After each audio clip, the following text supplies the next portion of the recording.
ఒక complaint receive చేసుకున్నామండి. Complaint పేరు కాన్ఫిడెన్షియల్ కాబట్టి చెప్పట్లేదు. అతను ఈ వట్టిమిన్నపల్లిలో వాళ్ళకు ఒక 2 ఎకరాల పొలం ఉంది నవాబ్ సాబ్ మండల్లో. అయితే ఆ 2 ఎకరాల భూమి యాక్చువల్గా వాళ్ళకి అసైన్మెంట్ ల్యాండ్ అనమాట. గవర్నమెంట్ నుంచి వాళ్ళకి వచ్చింది. అయితే అసైన్మెంట్ ల్యాండ్ని వేరే వాళ్ళు ఎవరో కబ్జా చేసుకున్నారు. ఆ 2 acres ల్యాండ్ని పట్టా ల్యాండ్ అని చెప్పేసి ఫ్యాబ్రికేటెడ్ డాక్యుమెంట్స్ తోటి అని చెప్పేసి కంప్లైంట్ చెప్పడం జరిగింది.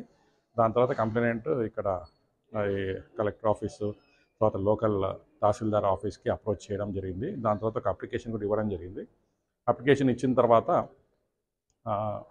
లోకల్ తహసీల్దార్ ఆఫీస్లో ఇచ్చిన తర్వాత అక్కడి నుంచి ఇక్కడికి వచ్చింది. వచ్చిన తర్వాత ఇక్కడ పర్సూ చేసుకోమని చెప్పంటే ఇక్కడ వచ్చేసి ఇక్కడ ఉన్న కన్సర్న్ సెక్షన్లో జూనియర్ అసిస్టెంట్గా పనిచేస్తున్న సుజాత గారిని కలవడం జరిగింది. సుజాత గారు ఇనిషియల్ స్టేజ్లో అయితే ఈ అప్లికేషను కలెక్టర్ గారి టేబుల్ పైన పెట్టాలి అంటే 5,000 రూపాయలు ఖచ్చితంగా ఇవ్వాలా అని చెప్పేసి బలవంతంగా డిమాండ్ చేయడంతో ఒక 5,000 రూపీస్ అయినా ఆల్రెడీ ఫోన్పే చేయడం జరిగింది.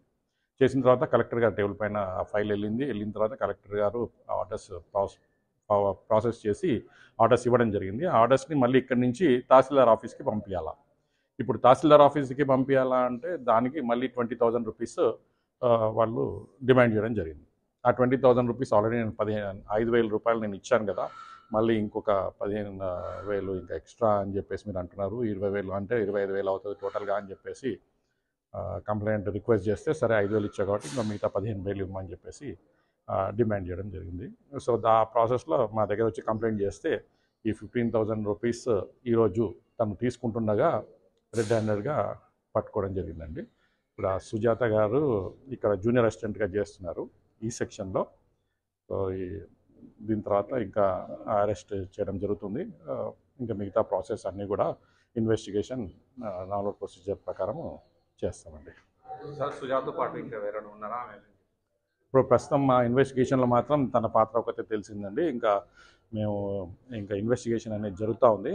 దీంట్లో ఇంకా వేరే వాళ్ళ ఎవరైనా పేర్లు వస్తే ఖచ్చితంగా చర్యలు ఉంటాయి. సరే, ఈ అమౌంట్ అనేది ప్రొసీడింగ్ కోసం లేకపోతే ఆర్డర్ కాపీ కోసం అంటే ఏ దానికోసం అడిగింది? ఈ ఆర్డర్ కాపీని అక్కడ లోకల్ తహసీల్దార్ ఆఫీస్కి పంపించడానికి.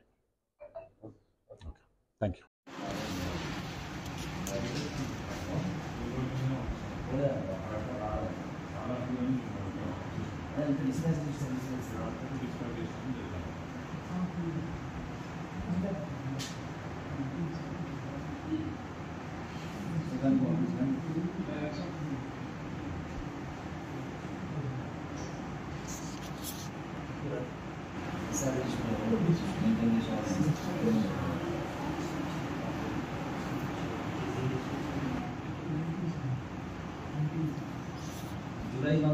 ఇది